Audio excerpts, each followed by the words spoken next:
Hi guys, welcome to my YouTube channel. This is Naresh చిన్న. ఈరోజు మన రెసిపీ వచ్చేసి ఎగ్ రైస్ అండి. మీకు ఎప్పుడైనా ఎగ్ రైస్ తినాలనిపించినప్పుడు దయచేసి ఈ వీడియో చూడండి. చాలా అంటే చాలా అద్భుతంగా ఉంటుందండి. తొందరగా రెడీ అయ్యే రెసిపీ అండి.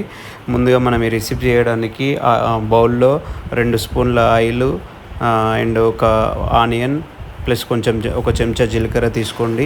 ఈ ఆనియన్స్ అనేటివి బాగా వేయించాలండి నూనెలో. ఇలా వేయిస్తేనే మనకు టేస్ట్ అనేది మంచిగా వస్తుందండి.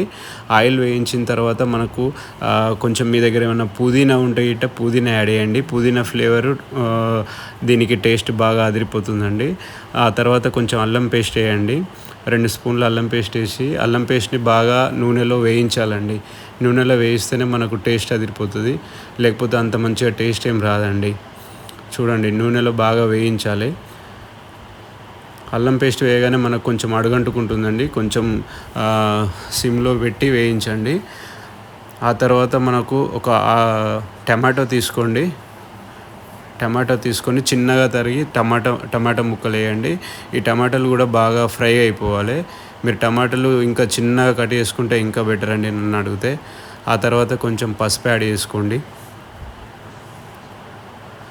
కొంచెం పసుపు యాడ్ చేసుకొని మంచిగా కలుపుకోండి ఒకసారి. ఆ తర్వాత బ్లాక్ పెప్పర్, మిరియాల పొడి తెలుసు కదండి, మిరియాల పొడి యాడ్ చేయండి. తర్వాత ధనియాల పొడి ఒక చెంచా వేయండి. ఆ తర్వాత గరం మసాలా ఒక చెంచా వేయండి. ఇవి మూడింటిని మంచిగా ఒకసారి మిక్స్ చేయండి. మీడియం ఫ్లేమ్లో పెట్టుకొని ఒకసారి బాగా మిక్స్ చేసిన తర్వాత మనకి ఇలా వస్తుందండి. బాగా మిక్స్ చేయాలి. ఇక్కడ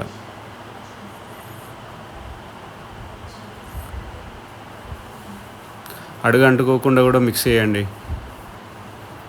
అట్లా గంట మిక్స్ చేసుకుంటూనే ఉండండి. ఆ తర్వాత మీరు కొంచెం సాల్ట్ యాడ్ చేయండి రుచికి తగ్గట్టు. ఎక్కువ వేయకండి సాల్ట్ ఇప్పుడే. ఆ తర్వాత ఒక స్పూన్ కారం వేయండి. ఇక్కడ మీరు కొంచెం స్పైసీగా కావాలనుకుంటే ఇంకో కొంచెం యాడ్ చేసుకోవచ్చండి, అది మీ ఇష్టం.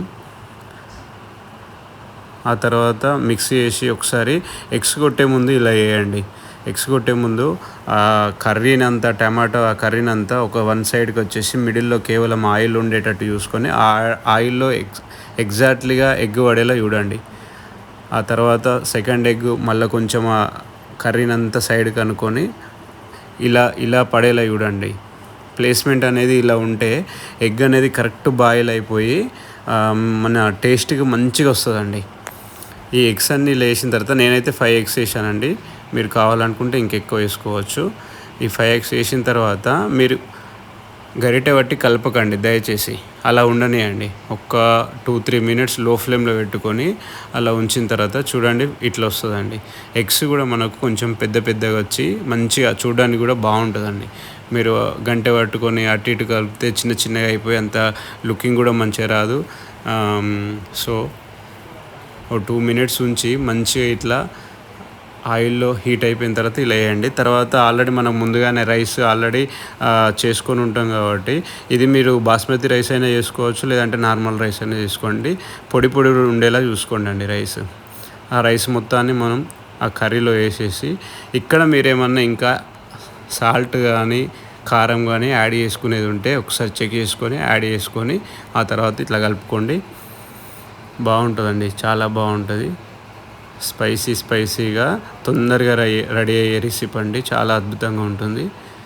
లాస్ట్కి మీరు ఒక రైస్ వేసిన తర్వాత కలిపిన తర్వాత ఒక 5 మినిట్స్ లో ఫ్లేమ్లో పెట్టి హీట్ చేసిన తర్వాత మళ్ళీ లాస్ట్కి ఫినిషింగ్ టచ్ కొత్తిమీర యాడ్ చేసేయండి. ఈ కొత్తిమీర అనేటిది చిన్నగా కట్ చేసి యాడ్ చేసి మొత్తం ఒకసారి ఫైనల్గా కలుపుకున్నాం అనుకోండి, మన రెసిపీ అదిరిపోతుందండి. చాలా అద్భుతంగా ఉంది. వేడిగా ఆనియన్స్ కట్ చేసుకొని తిన్నారంటే సూపర్ అండి. థ్యాంక్ యూ అండి. నచ్చితే సబ్స్క్రైబ్ చేయండి. Thank you.